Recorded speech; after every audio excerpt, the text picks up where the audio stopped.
Il a été souvent montré que la mort de Christ avait et a un double aspect. Premièrement, l'aspect substitutif, qui est unique, isolé et définitif. Rien ne peut y être ajouté, ni prendre part à son efficacité substitutive et rédemptrice. Nous recevons le bénéfice comme un don par la foi, et nous sommes justifiés. Mais il y a un second aspect, à savoir l'aspect représentatif. Ici, nous-mêmes, dans l'état déchu de notre nature adamique, nous sommes inclus. Dans l'aspect substitutif, notre péché est traité. Dans l'aspect représentatif, nous sommes nous-mêmes traités, alors que les deux façons sont de façon vitale et fondamentale, en rapport avec notre salut.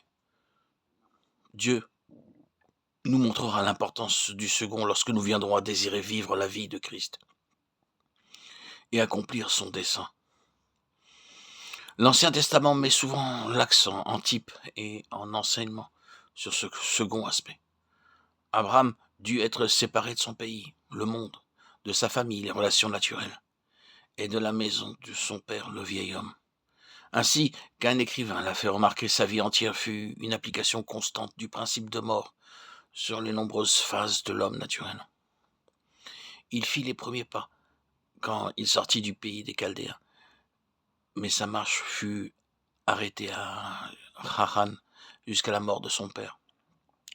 On ne peut pas emmener le vieil homme de l'autre côté du Jourdain, qui représente la croix.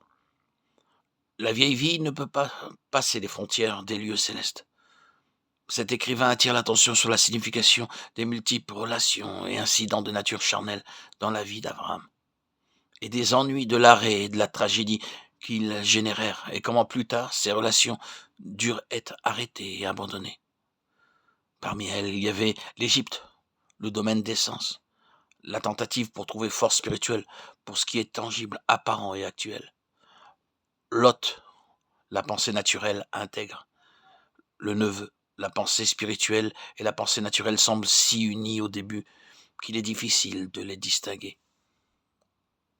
Les Cananéens qui représentaient la fausse religion, spirituelle en apparence mais satanique,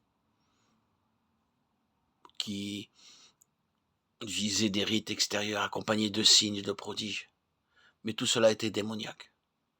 Et enfin Agar et Ishmaël, qui représentent l'opportunité, tenter d'obtenir des fins spirituelles de façon naturelle, essayant d'être fructueux, et ceci à travers l'effort personnel. Voilà ce que représentent ces opportunités, des moyens charnels pour des raisons naturelles. On peut suivre ce principe dans d'autres détails de sa vie, mais nous contenterons simplement de vous le faire remarquer. Pour entrer dans les conditions et l'abondance d'une alliance éternelle, Abraham devait être un homme de l'esprit, un homme spirituel, et ceci sur une base de foi.